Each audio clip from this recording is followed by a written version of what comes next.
Well, here we are. It's the finale of my Avowed playthrough.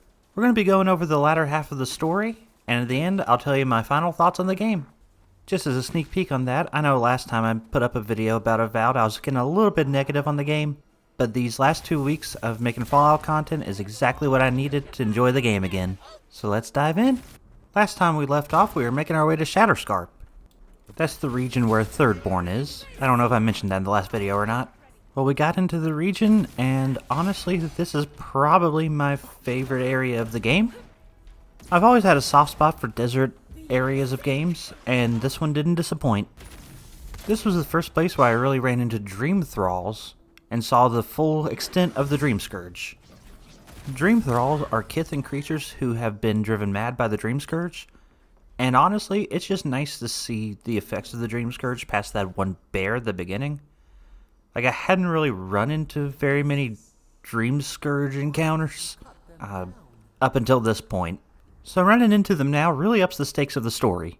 Anyway, just a little bit into Shatterscarp, I ran into these two up in a tower, luring Adherent soldiers one by one into their traps. I decided to look the other way and let them live. They're just trying to defend their home, right? We made our way to Thirdborn, only to see it getting attacked by Dream Thralls. We helped them in their defense, and then made our way inside. We met up with our friend Yatsley and Temerty, who is the leader of Thirdborn, and Temerty told us that Rengrim, one of the archmages, was in town, blocking off the exact temple that we needed to go to. So I guess it's time to go find Rengrim. It wasn't hard to find Rengrim's not-so-secret base. It was the only icy place in the middle of the desert. We made our way inside, fighting through skeletons and recovering the pieces of a broken statue, and Rengrim decided this was the perfect opportunity for story time. Yeah, I'll be honest, I didn't pay a whole lot of attention to this story that she was telling. Something about a town facing a plague, and the only thing that could save him was this artifact that someone had, but he thought it was keeping him alive. I don't know. Anyway, we made our way through the icy caves and up to Rengrim's tower, where she decided to throw some more skeletons at us. Fun. This is where I decided to turn the difficulty down, and kept it down for the rest of the game.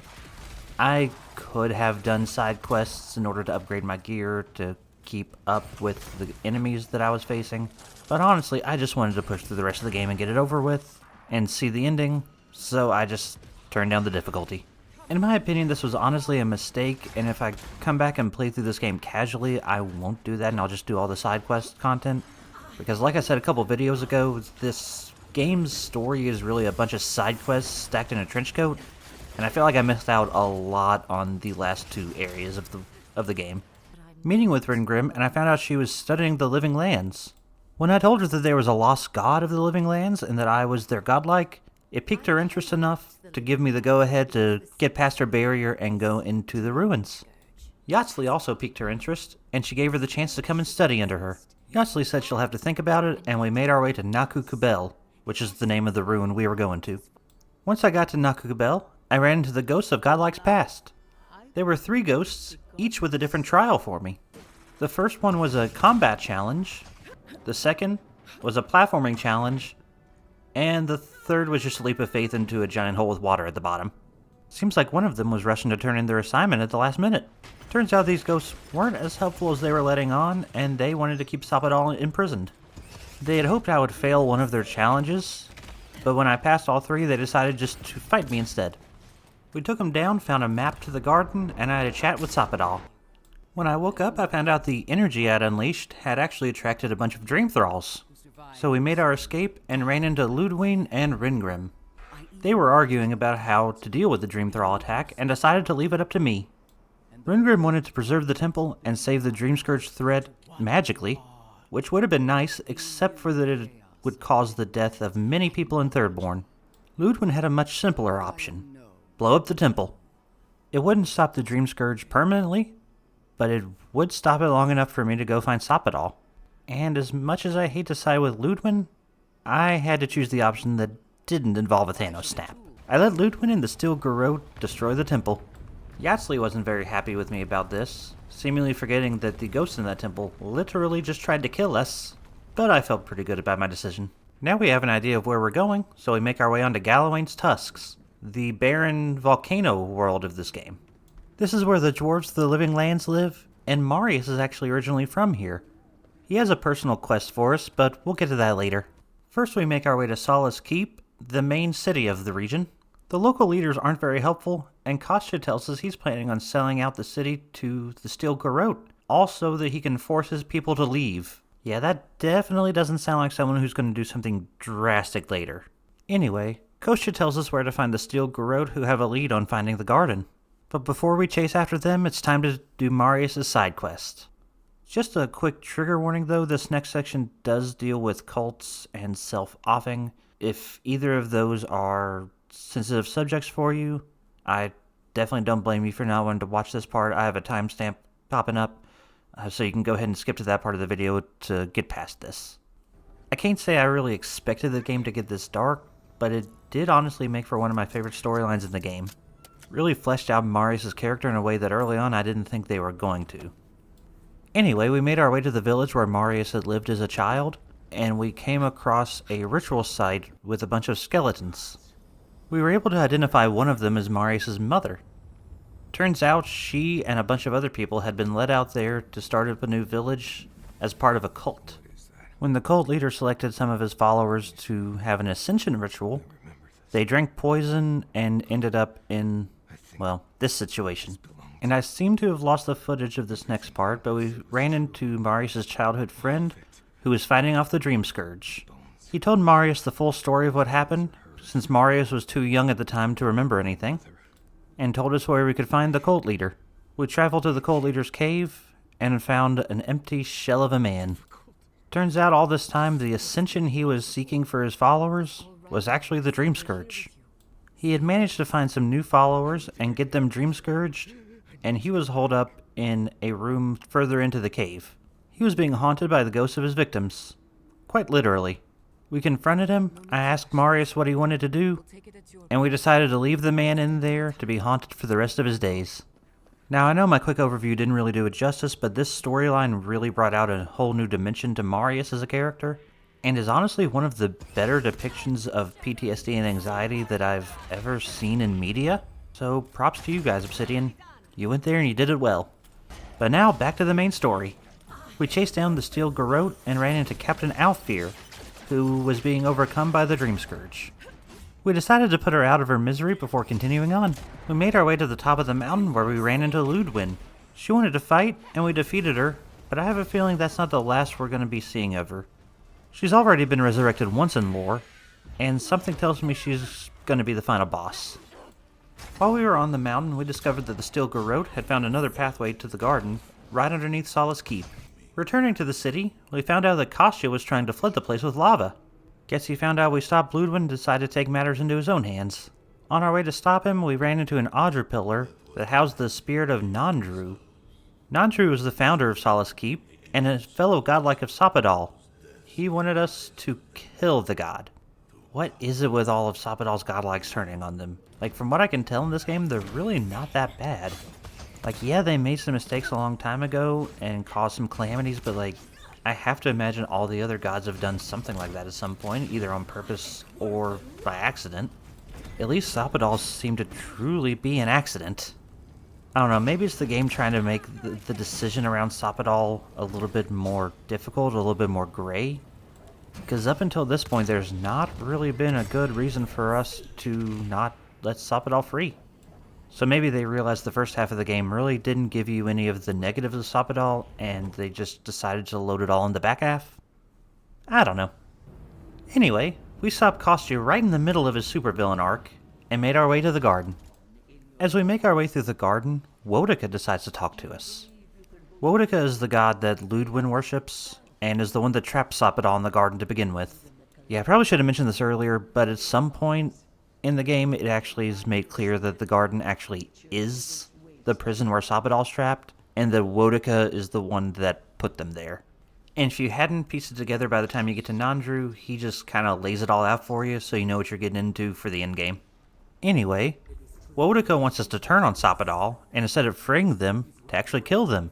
Apparently Sapadal isn't one of the original gods of the world, but actually came to being later on, and the original gods are very scared. But hey, Wodika hasn't given me any reason to like her, and Sapadal has given me plenty of reason to like them, so I'm still going to free them. So that's exactly what I do, and then Sapadal opens a portal for us to get back to the real world. But it seems like we've been gone for a couple of weeks, and in that time the Steel Garrote has decided to attack the living lands, starting with Paradise.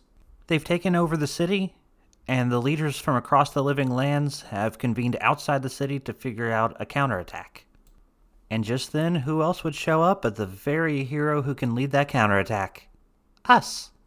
We tell the people of the living lands it's time to unite, and we begin our march against Ludwin and the Steel Garrote.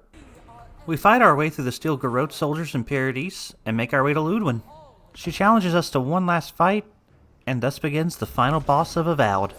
Honestly, this was a really fun boss fight. It starts off super easy, so you think it's going to be kind of underwhelming, and then you get into the second and the third phase, and it just gets more and more difficult.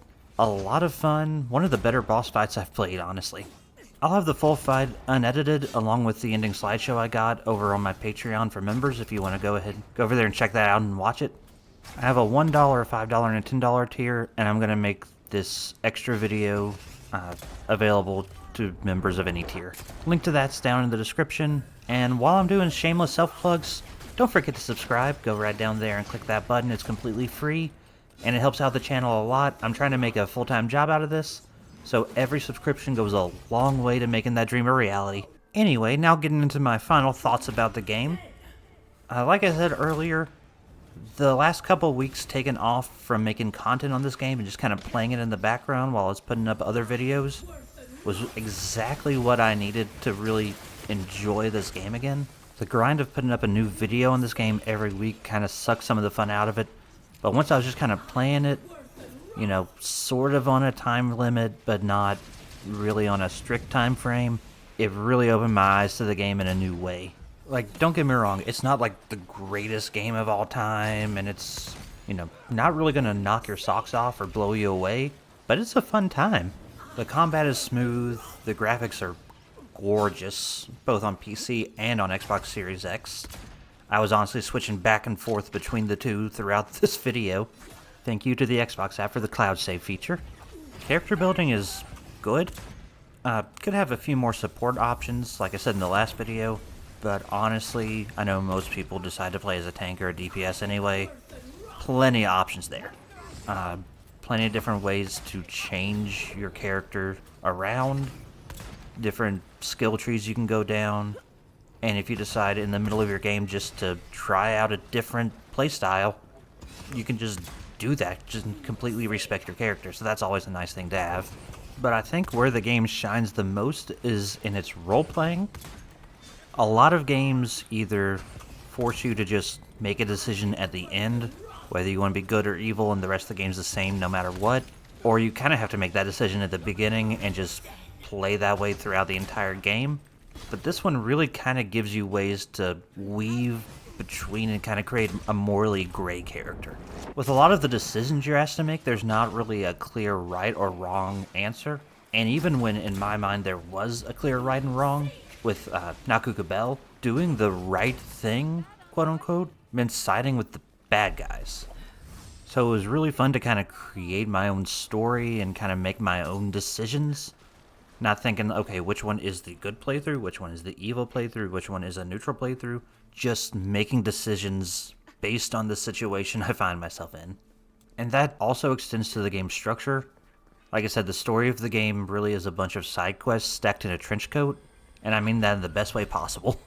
Like in the second half of this game, I was rushing the main story so I could get videos out, and also just to compare to how the game was when I was actually doing side quests. The game is a whole lot better when you're doing the side quests, putting in the time. I ended up putting about 32 hours into this game, but in order to get like a real good playthrough, you're probably looking at 45 to 50 hours.